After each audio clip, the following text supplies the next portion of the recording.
Hello and welcome to another episode of Mentor Musings. I'm JC, and as always, I'm joined by my co-host Brett.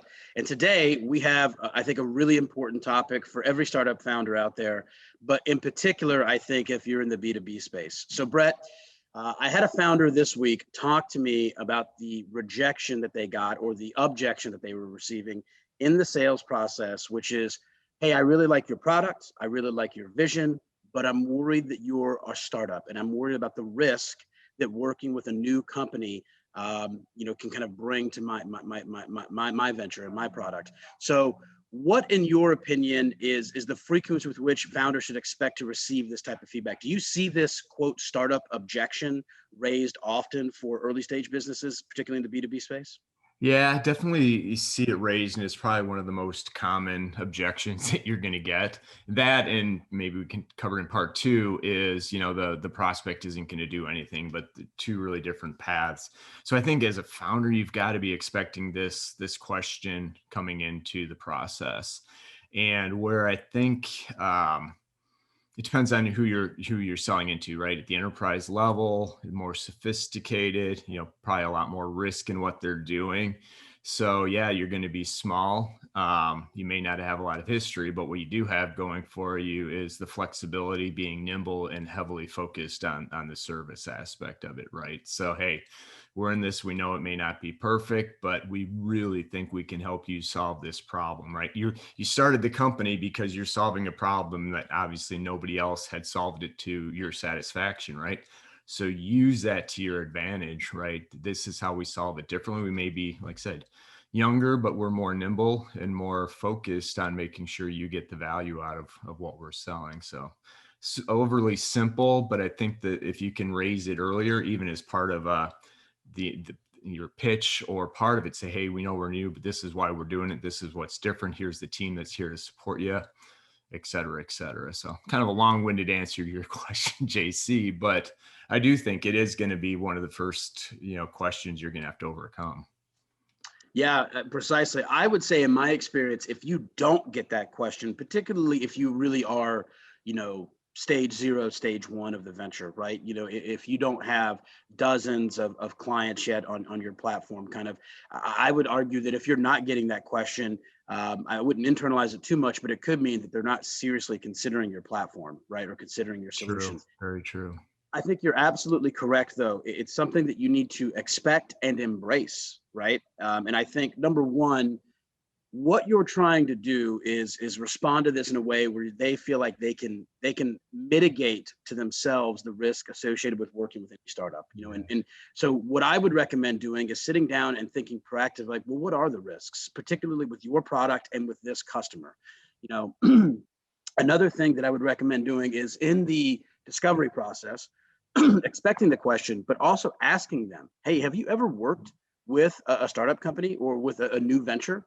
I think that's really, really important because you can understand if they've had experiences before, what was good and what was bad.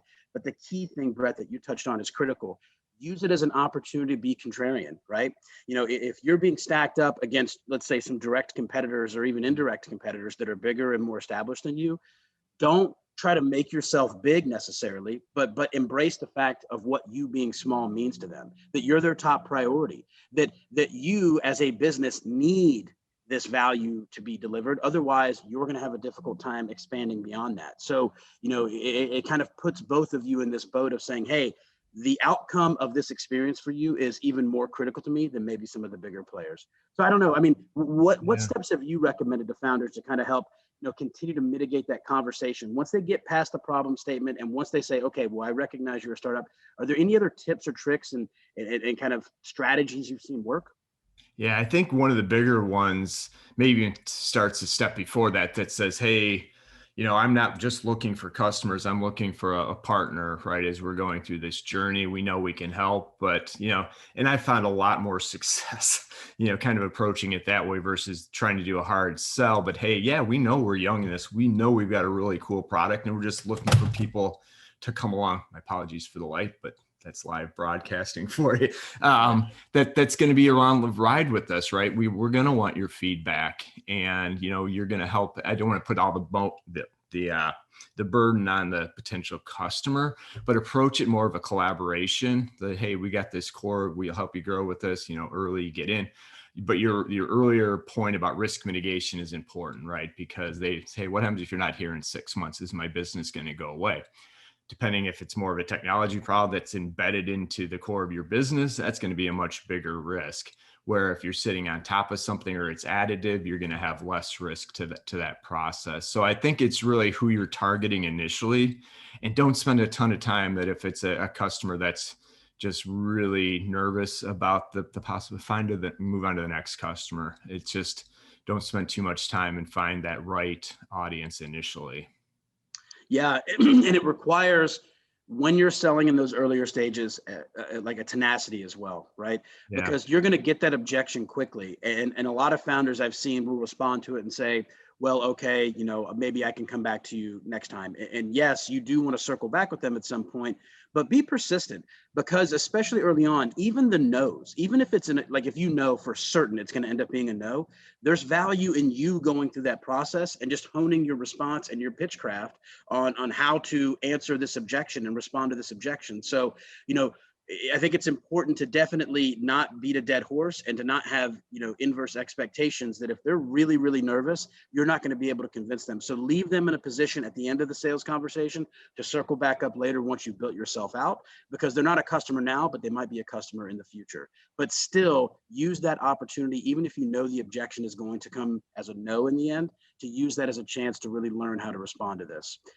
Brett, any final thoughts or questions on I think this really important topic for founders? Yeah, really important. And maybe if we've got just 30 or 60 seconds to talk kind of like subset B of that objection is the do nothing customer, right? That I think a lot of founders are really good understanding their features and benefits set against the competition and why they're different and better, but they really struggle to come against, we're not going to do anything. So you've got to plant that sense of urgency. And I think it ties to the risk mitigation and getting that customer off of their do nothing standpoint. And it's shocking. I would say probably, and again, this is completely unscientific, but a lot of the deals lost, probably at least half of them are the customer didn't end up doing anything. So you weren't able to convey the value of your product beyond just features and benefits, which comes back to that problem solving and why you're the best choice to help them solve that problem or really understand why solving this problem is important. So I know we probably touch a whole nother subject on all the objection handling, but I do think the do nothing customer is almost as big of a thorn in the side of startup founders as, the early stage question that you get.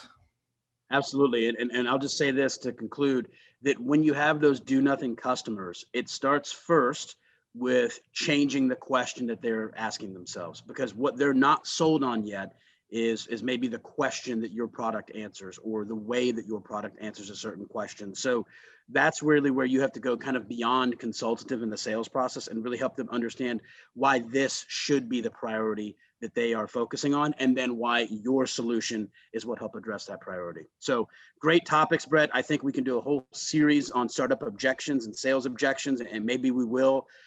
Thanks everybody for tuning in. Please like, subscribe, comment, share with your fellow founders. And until next time, best of luck with your venture. See you, JC. Have a good weekend.